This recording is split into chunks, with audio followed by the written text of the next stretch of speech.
Welcome back. We fill this table with reporters every day, and we close by asking them to share a little bit from their notebooks to help get you out ahead of the big political news just around the corner. Julie Pace? Trump's inaugural team is boasting about the record-breaking amount of money that they're raising for next week's big event, $90 million. And to put that in perspective, that's roughly twice as much as Barack Obama raised for his 2009 inauguration.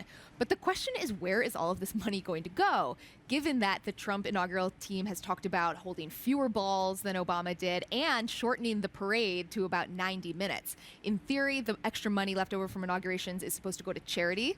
And given the questions that surrounded Trump's charity donations during the campaign, particularly by one of Abby's colleagues at the Washington Post, I think you're going to see a lot of folks in this town looking for answers on extra inaugural cash. I was going to make a joke about the cost of a cocktail at the Trump Hotel, but it would be wrong. Jeff?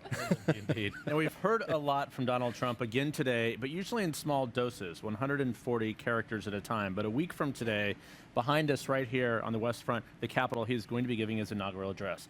I am told that he has been preparing and studying by watching old addresses and reading old addresses, Ronald Reagan's, John F. Kennedy's, and yes, President Obama's. Particularly his 2009 address was looking at what he said and the reaction from the vast audience on the Mall. But he and a small circle of advisors have been working on this address.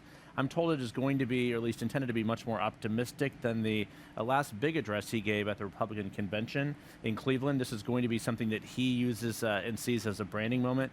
I'm also told it's going to be much shorter than you might think. He realizes that an audience is, has only certain time of staying power here. We'll see if he brings that to bear. But 1 week from today, that address, he'll be hitting the books and watching old addresses, I'm told, again this weekend. It's interesting. Whatever your politics, an inauguration is a moment of majesty here in the nation's capital. The weather forecast is pretty good. The site behind us is beautiful. Right. So we wish the president-elect well as he gets ready for his address. Abby? Well, there's been a lot of talk about the ways in which Trump and Democrats are going to hold hands and work together on infrastructure, maybe child care and paid family leave issues.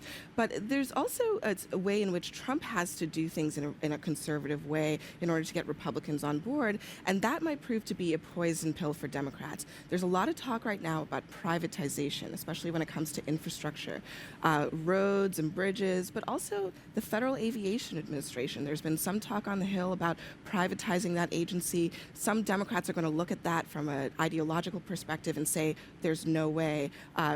We'll see how far Trump is able to go with that and whether or not he's able to resolve some of those conflicts in order to get the Democrats on his side in areas where Republicans have made it pretty clear they're very, very skeptical. 1 week from today, the fun starts. Margaret? We spent a lot of time today talking about who's going to influence Donald Trump in his cabinet. Is it going to be Mike Flynn? Basically, where does the buck stop? But Mike Pence is another one of those people to watch. And I had the pleasure of spending about an hour yesterday with a handful of reporters in a West Wing interview with Joe Biden.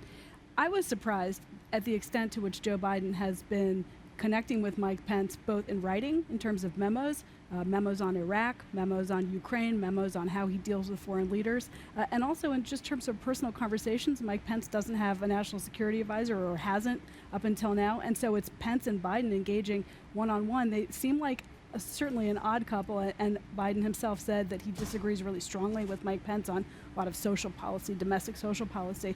But when it comes to getting along in person, he said he's a solid guy. He likes him very much. They like each other. And I would expect that relationship to continue and be one to watch in terms of shaping Pence's view on how to be vice president. He is a good public servant. I was going to say something else, but I'm going to close with this. It's time to say goodbye to Joe Biden and wish him the best as he goes. And Mike Pence would be smart to reach out to the vice president. Not on policy, they disagree, but Joe Biden knows how this town works. Quick break for us. Thanks for watching Inside Politics. I hope to see you Sunday morning at 8 o'clock. Get up early. We'll have some fun then, too. Jim Sciutto in for Wolf after a quick break.